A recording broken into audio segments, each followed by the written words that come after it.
नमस्ते, मेरा नाम त्रिलोक प्रधान भावपुरा है। आज मैं आपको मीणा जाति के प्रसिद्ध गोत्र देवड़वालों की उत्पत्ति के बारे में बताने जा रहा हूँ। जयपुर से लगभग 30 किलोमीटर दूर नायला के पास लगभग 11वीं शताब्दी में एक महान राजा विक्रम राज करते थे।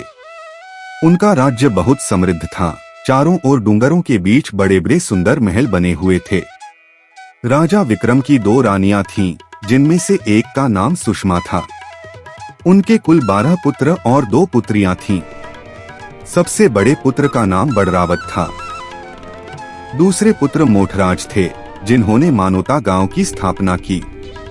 उनके वंश में भीम, सुख्यो, खूबिया और फिर कान्हा हुए।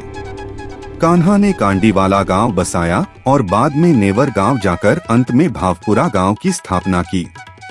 तीसरे पुत्र झोलियों ने झोल गांव बसाया, जिनका ससुराल आमेर में सुसावत गोत्र में था। चौथे पुत्र सांबलिया, 5वें चांगराज श्यामपुर के शासक, 6ठे खेतवा, 7वें सुखराज थे। 8वें और 9वें पुत्र शुरो और गोगा ने रामपुरा में राज किया। 10वें और 11वें पुत्र लावा और बिरजू ने शेखावाटी में शासन किया। सबसे छोटे और 12वें पुत्र थे नायल बाबा, जो सबसे प्रिय और अद्भुत शक्ति वाले थे। राजा विक्रम की 2 पुत्रियां थीं, लाली और लुमेधी। लाली का विवाह डोडा गांव के बांस कुआं के राव कुंवर से हुआ था। राजा विक्रम के पास एक बहुत सुंदर और बुद्धिमान घोड़ी थी। इसी समय नायल बाबा का विवाह आमेर के शासक अलसी चांदा की पुत्री गूगलबाई से तय हुआ। लेकिन दिल्ली का मुस्लिम शासक अलाउद्दीन खिलजी भी गूगलबाई से विवाह करना चाहता था। गूगलबाई के पिता ने अपनी बेटी का विवाह नायल बाबा से कर दिया। जब यह बात अलाउद्दीन खिलजी को पता चली तो उसने क्रोधित होकर राजा विक्रम और उनके पुत्रों पर आक्रमण कर दिया। इस युद्ध में राजा विक्रम और उनके 11 पुत्र वीरगति को प्राप्त हो गए। उस समय नायल बाबा अपनी पत्नी को ससुराल से लाने गए हुए थे। जब वे लौट रहे थे, तब झोल गांव के पास एक महिला ने उन्हें कड़वे शब्द कहे और अपमान किया। इस अपमान से दुखी होकर एक अद्भुत चमत्कार हुआ। नायल बाबा अपनी घोड़ी सहित धरती में समा गए। नायल बाबा के गुरु गोरखनाथ थे, जिनसे उन्हें तंत्र मंत्र की शक्तियां प्राप्त थीं। उनकी पत्नी अत्यंत दुखी होकर 12 वर्षों तक पीपल के पेड़ के नीचे भगवान विष्णु की तपस्या करती रही। भगवान विष्णु की कृपा से नायल बाबा उसे दर्शन देने लगे, लेकिन एक शर्त रखी, यह बात किसी को नहीं बतानी होगी। बाबा रोज आधी रात को अपनी पत्नी से मिलने आते थे।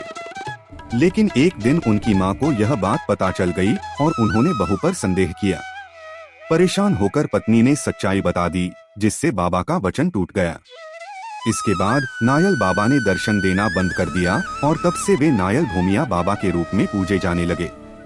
बाबा के भक्तों में कालोद प्रमुख थे, जिन्होंने नाहरगढ़ में राज किया। बाबा की कुलदेवी चामुंडा माता हैं और उनके मित्र मंगल सिंह का भी साथ में पूजन होता है। तब से लेकर आज तक बाबा लोगों के दुख दर्द दूर करते हैं और उनकी हर मनोकामना पूरी करते हैं। हर वर्ष आसोज के नवरात्र में बाबा का विशाल मेला लगता है, जिसमें 100-150 गांवों से यात्राएं आती हैं। रास्ते में श्रद्धालुओं को सेवा और प्रसाद दिया जाता है और मंदिर में भव्य भंडारा व मीणा दंगल आयोजित होता है। आज भी नायल भूमिया बाबा की पूजा उसी श्रद्धा और भक्ति से की जाती है। अगर इस कथा में कोई त्रुटि हो तो मुझे क्षमा करें। जय नायल भूमिया सीचे थारी जन जन महिमा गाई, नायल न है तो कुण मान देवड़ वाल को ध्यान, देवड़ वाल को ध्यान।